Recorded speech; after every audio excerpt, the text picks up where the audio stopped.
Podemos prosseguir? Vamos agora rezar uma Ave Maria. Maria é a mulher da escuta.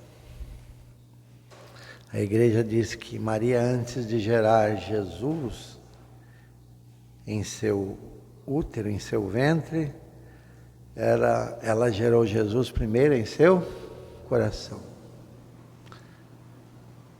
Faça-se em mim segundo a vossa palavra.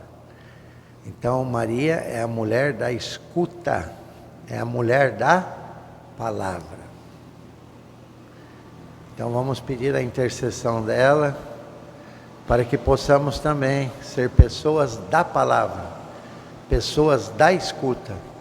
E como ela responder, faça-se em mim segundo a vossa palavra, não segundo o meu querer. Ave Maria, cheia de graça, o Senhor é convosco. Bendita sois vós entre as mulheres. Bendito é o fruto do vosso ventre, Jesus. Santa Maria, Mãe de Deus, rogai por nós, pecadores, agora e na hora de nossa morte. Amém. Em nome do Pai, do Filho e do Espírito Santo. Amém. Então o segundo tema, da nossa reflexão também de São Jerônimo. O primeiro, ignorar as Escrituras é ignorar Cristo. Agora uma frase de São Jerônimo: quando rezamos, falamos com Deus. Oração é isso, é diálogo com Deus, diálogo sincero, aberto, porque Deus conhece tudo. Quando rezamos, falamos com Deus. Quando lemos a Sagrada Escritura, Deus fala conosco. Então é sempre essa via de mão dupla. Quando rezamos, falamos com Deus. Quando lemos a Sagrada Escritura, é o próprio Deus se comunicando conosco. Então, se vocês olharem todas as representações da Anunciação, quando Maria dá um sim ao chamado de Deus, Maria está sempre com a palavra na mão, não está? A palavra, a mulher da palavra. Então, esse segundo tema, a importância da oração, rezar, falar com Deus, conversar com Deus.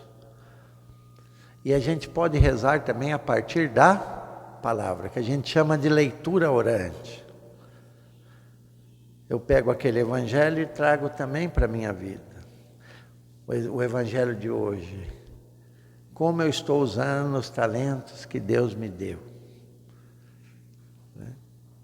Será que eu sou aquele que recebeu 5, aquele que recebeu 2, aquele que recebeu 1 e enterrou? E trazer isso. E transformar a palavra em oração. A gente fala fé e vida, palavra e vida, porque a palavra ilumina a nossa vida. A gente costuma dizer lâmpada para os nossos pés e luz para o nosso caminho. Sem essa lâmpada, sem essa luz, a gente se perde. A palavra é a bússola, é o nosso GPS, que não falha. Porque o GPS também falha, né? Às vezes manda a gente para o lugar que a gente não quer. Mas a palavra de Deus não erra, não engana. E a palavra de Deus também está sempre conectada conosco, e nós devemos estar conectados com Ele. Não tem, às vezes o GPS aparece ali, procurando rede, procurando sinal. Não, Deus está conectado conosco e nós precisamos estar conectados com Ele. Entre Deus e o ser humano não há interrupção de conexão. E se há, não é porque não tem rede, não, é porque a gente interrompe. A gente interrompe.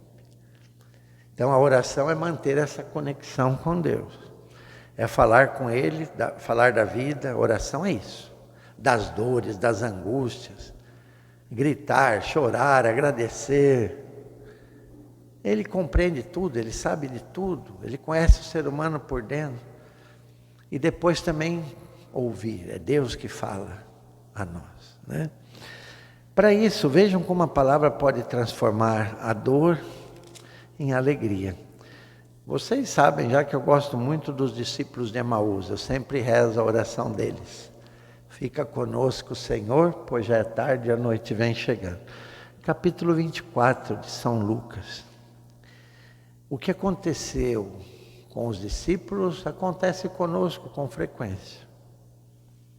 Vejam, naquele mesmo dia, no domingo de Páscoa, 2 dos discípulos iam para um povoado chamado Emaús. Conversavam sobre todas as coisas que tinham acontecido. Esses discípulos estavam falando da paixão de Cristo. E se eles estavam deixando Jerusalém, é porque na cabeça deles acabou. Estamos desiludidos, acabou. Não tem mais motivo para ficar aqui. O mestre morreu, e morreu de modo cruel. Vamos voltar para os nossos afazeres. Quem não passa por isso? Momentos de desânimo, de tristeza, de abatimento. Que a gente usa a expressão jogar a toalha, chutar o balde, é a mesma coisa, né? Enquanto conversavam e discutiam, o próprio Jesus aproximou-se e pôs a caminhar com eles. Primeiramente, vejam como é importante conversar. Falar das nossas dores. Ter sempre alguém para conversar, né? Eram 2 que estavam conversando. E o que diz a palavra de Deus? Onde 2 ou mais estão reunidos, eu estou no meio deles. Então, falar da nossa vida, ter alguém para falar. Para falar das angústias também, das dificuldades na família, no trabalho, do luto, da perda, da vitória, da derrota. Falar com as pessoas certas também, né? Hoje as pessoas vão para a internet, expor a vida, expor tudo. O que tem? Internet não vai dar resposta para ninguém. Google não vai dar resposta para ninguém. Chat, como que é? GPT, também não vai dar resposta não, gente. A resposta se constrói na escuta da palavra. Então, ter sempre alguém para conversar. Abrir o coração com a pessoa certa, não é na rede social, não, que ninguém vai resolver nada. Só vai criar polêmica e exposição inútil. Bom, enquanto eles conversavam, Jesus, vejam que bonito, hein? O próprio Jesus aproximou-se e pôs-se a caminhar com eles. Nós temos um Deus que caminha conosco também naqueles momentos de desânimo. Ou principalmente naqueles momentos. Jesus não abandona ninguém. Que bom saber, né? Eles estavam abandonando a missão. Mas Jesus não abandonou a eles. É interessante isso. E Jesus já tinha preparado os discípulos para o que iria acontecer. Então, mesmo sendo abandonado, Jesus se põe a caminhar com eles. E vejam a pedagogia de Jesus. Jesus perguntou: o que andais conversando pelo caminho? Jesus entrou não para falar, mas para escutar. Quando a gente reza, é Jesus que nos escuta. Quando a gente lê a palavra, é Jesus que nos fala. Jesus primeiro quer escutar. E eles colocaram a tristeza, a decepção, o desânimo. E aí Jesus disse, depois de ter escutado, caminhado com eles, aí Jesus fala: como sois sem inteligência e lentos para crer em tudo que os profetas falaram. Não era necessário que o Cristo sofresse tudo isso para entrar em sua glória? E começando por Moisés e passando por todos os profetas, explicou-lhes em todas as Escrituras o que se referia a ele. Aí, vejam, Jesus fez uso do quê? Da palavra. Da revelação de Deus no Antigo Testamento. das promessas que Deus fez e que se realizou em Jesus Cristo. Então vejam, uma decepção, uma tristeza, Jesus se põe a caminhar, Jesus escuta e Jesus responde a partir da palavra. Ele é a palavra. Aí sim a gente tem uma resposta segura para tudo que está acontecendo. Sem a palavra de Deus, tudo fica nebuloso, escuro, confuso. É a palavra de Deus que vai clareando. Com o tempo também, né, gente? Não é imediata a resposta de Deus. É no tempo dele, não no nosso. E a companhia de Jesus foi tão agradável, foi tão bom ouvir o Mestre, ouvir a palavra, que quando chegaram perto do povoado, para onde se encaminhavam, Jesus fez de conta que ia adiante. Eles, porém, insistiram: fica conosco, pois já é tarde e a noite vem chegando. Vamos repetir? Fica conosco, pois já é tarde e a noite vem chegando. A noite escura. Quantas vezes passamos por momentos de noite, de trevas, de dor, de desânimo. Fica conosco, Senhor, a noite vem chegando. Vejam como eles gostaram da companhia de Jesus. Ou seja, da companhia da palavra. Porque Jesus foi falando da palavra, explicando a palavra, a promessa de Deus. Então, é bom ouvir o Mestre. Primeiramente, é bom falar com o Mestre e é bom ouvir o Mestre. E também chamar Jesus para ficar conosco, mesmo no desânimo, na dor, no luto, né? A senhora é o que mesmo do João Pedro? É tia. Vem, Senhor, fica conosco. A noite está escura, está tudo nebuloso, vem, fica conosco. E aí Jesus então entrou para ficar com eles. Vocês vejam o movimento. Primeiramente, Jesus teve a iniciativa de caminhar com eles. Agora são eles que pedem para Jesus ficar. Está entendendo? Eles que acolhem a palavra. Aí Jesus entrou para ficar com eles. Depois que se pôs à mesa com eles, tomou o pão, pronunciou a bênção, partiu e deu a eles. Então os olhos deles se abriram e o reconheceram. É no partir o pão. Então primeiro teve a mesa depois eles foram para a mesa da Eucaristia. Aqui está o esquema da nossa missa, em São Lucas. Vejam que nada é invenção do Papa, do Bispo, tudo é palavra. Primeiro momento a palavra, depois o banquete. E eles reconheceram Jesus quando ele partiu o pão, é o Mestre. E foi a primeira aparição, era domingo de Páscoa. Era o Cristo ressuscitado. E depois Jesus desapareceu da vista deles.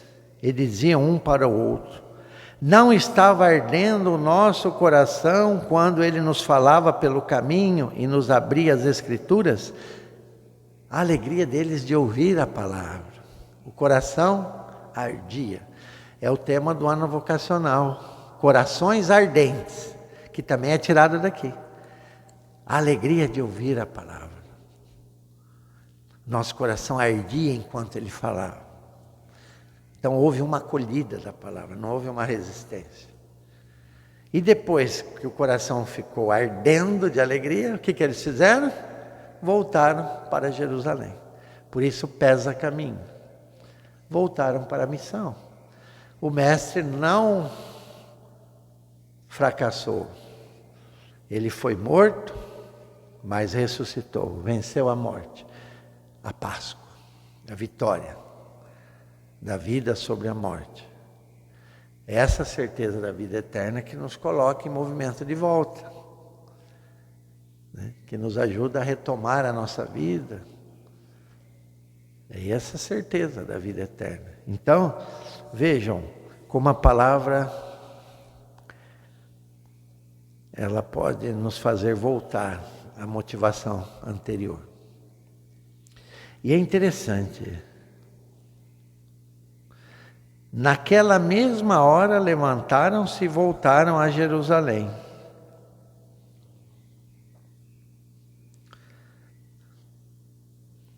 A distância de Jerusalém até Emaús, 12 quilômetros, 13. E eles pediram para Jesus ficar porque já era noite, ninguém viaja à noite. Alguém viaja? Naquela época era perigoso. E outra, fazer uma viagem de volta. Vejam como a alegria foi tão grande, diz o texto, naquela mesma hora, ou seja, eles não pensaram assim, vamos dormir, a gente vai amanhã. Vamos descansar, a gente vai amanhã. Às vezes a gente vai adiando tanta coisa, né?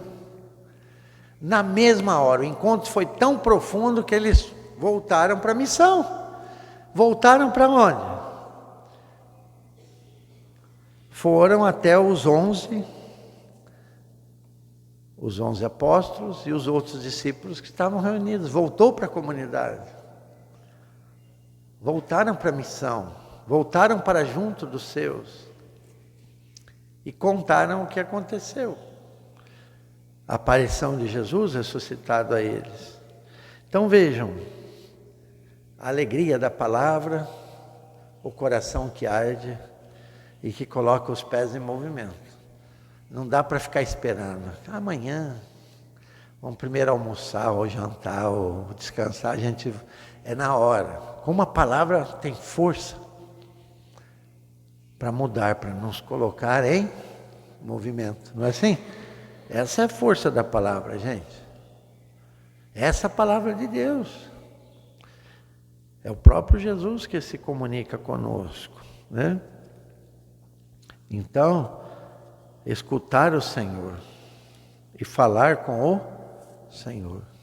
Fé e vida, palavra e vida, palavra e oração.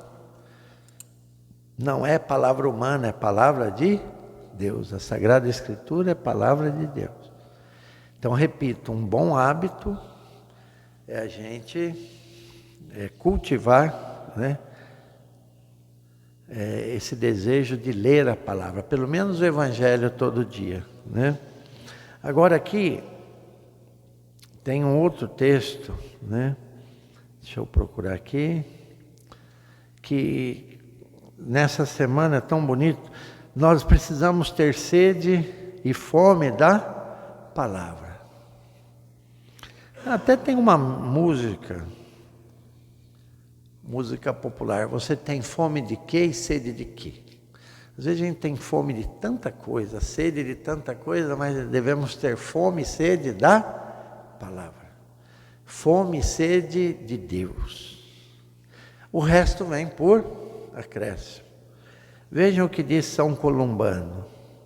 Quem tem sede, vem a mim e beba.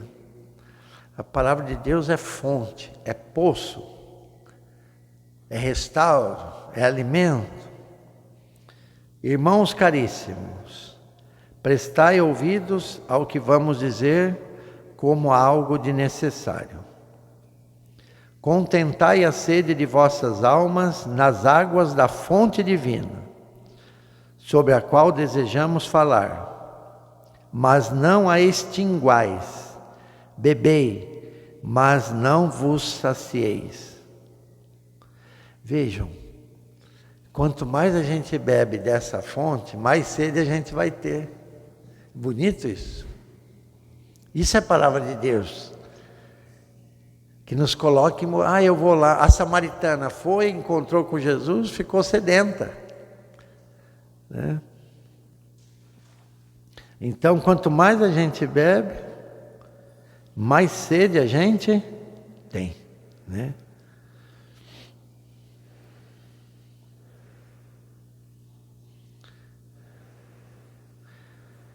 Se tens sede, bebe da fonte da vida. Se tens fome, come o pão da vida. Vejam.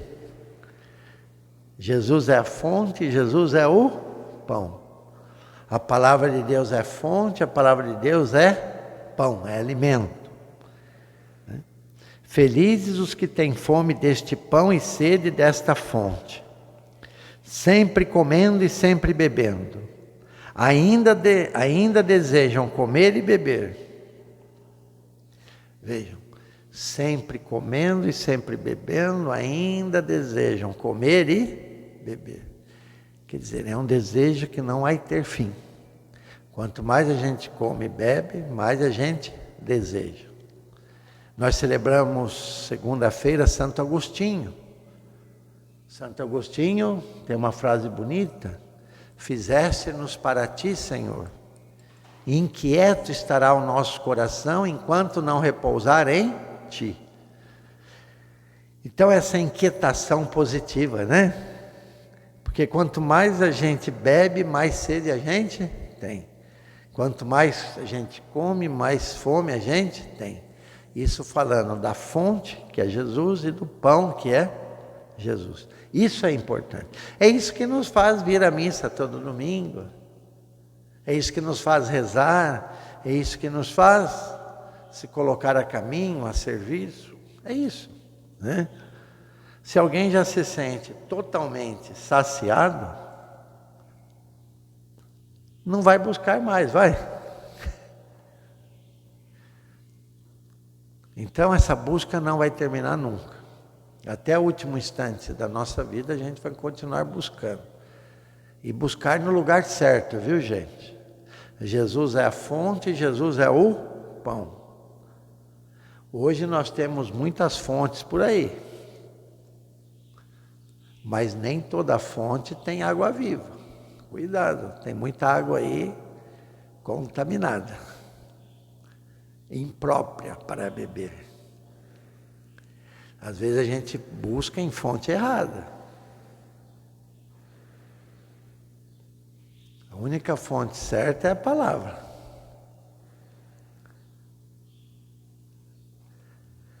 Então, qual a fonte que nós buscamos? É a fonte de água pura, água viva, que é Jesus, ou buscamos em outras fontes? Que às vezes a água é imprópria. Às vezes você não passa aí pela estrada, água imprópria para beber, não é isso que coloca? Então a gente tem que ter discernimento, saber se aquela é uma fonte segura. Aí entra, né, a igreja, a palavra, o magistério, a tradição. Quais são as nossas fontes? A fonte primeira é Jesus, é a palavra, né? Então, atenção. Então, trouxe esse texto, né? Felizes os que têm fome deste pão e sede desta fonte. Sempre comendo e sempre bebendo, ainda desejam comer e beber. Uma vez que a gente encontra a fonte, a gente sabe onde buscar. E vamos sempre buscar, né? E para terminar, né, faltam 5 minutos, aqui no Brasil, todo mês da Bíblia, nos últimos anos, se escolhe um livro. Então, vou dar essa tarefinha para vocês. E esse ano, o livro escolhido foi a Carta aos Efésios. São 5 capítulos, né? Então, quem sabe a gente retoma a Carta aos Efésios durante esse mês, né?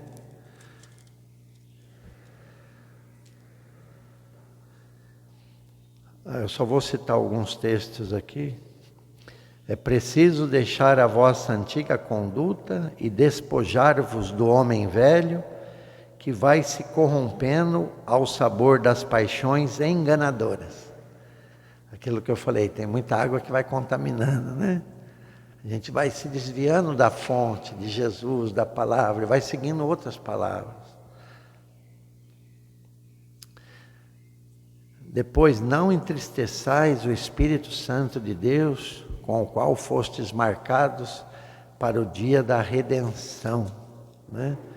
Passar do velho Adão para o novo Adão. O velho Adão é o desobediente, o novo Adão é Cristo. A velha Eva é a desobediente, a nova Eva é Maria, a filha obediente, né? Mas o versículo escolhido é o versículo 24 do capítulo 4, né? Que diz justamente isso, né? Vestir-vos do homem novo, criado à imagem de Deus, em justiça e santidade da verdade, né? Esse é vestir-se da nova humanidade, ser uma nova criatura em Cristo, deixar que Cristo nos restaure, nos recrie, e a palavra tem força de restaurar, de recriar. Não é por acaso que nós temos o profeta que Deus diz por meio do profeta: vai lá no oleiro, como o vaso nas mãos do oleiro, estamos nós nas mãos de Deus. Ah, mas eu estou me sentindo quebrado, trincado, rachado. Vai até o oleiro, ele é a fonte. A palavra pode nos restaurar, né? Nos fazer uma pessoa nova, mais humana, mais santa, né? E por isso esse texto, vestir-se da nova humanidade, revestir-se de Cristo, ser uma nova criatura. A palavra de Deus pode fazer isso, ainda que o vaso esteja quebrado. Hoje tem uma técnica, não sei se tem algum artista aqui, que fala, como é? Craquelado, né? Craquelado. Não tem aí algumas pinturas que pega o vaso, né? Faz umas pinturas, ele parece que está todo quebrado, né? E não fica bonito? Até dos cacos, Deus pode fazer um vaso bonito, até mais bonito do que o original. Já pensaram nisso? Às vezes a gente se sente um caco, né? Totalmente quebrado, desfigurado, cansado. Vai lá para o oleiro, vai lá para a oficina dele, né? Vai para a palavra, vai para a fonte, que Deus pode fazer um vaso novo, com os nossos cacos, né? Um coração novo, coração de carne, segundo o querer de Deus. Então é isso. Se vocês quiserem, né, como proposta para esse mês, ler a carta aos Efésios, né, e com esse desejo de ser uma nova criatura, né, em Cristo. Fora dele, nada muda. Em Cristo, nova criatura. Tá bom? É o que a gente chama de conversão, né? Que a palavra de Deus nos oriente. Agradeço a bondade de vocês de me escutar, espero ter colaborado. Mas agora sim, nós vamos manter meia hora de silêncio. Podem andar também, refletir um pouco, né? Faça essa experiência de caminhar com Jesus na estrada de Emaús. Fale com Ele, coloque diante dele suas lamentações, suas dúvidas, seus fracassos, suas angústias, e deixe que Ele fale, né? Deixe que Ele fale. E depois chame Jesus para ficar com você e faça uma refeição restauradora com Ele. Glória ao Pai, ao Filho e ao Espírito Santo. Como era no princípio, agora e sempre.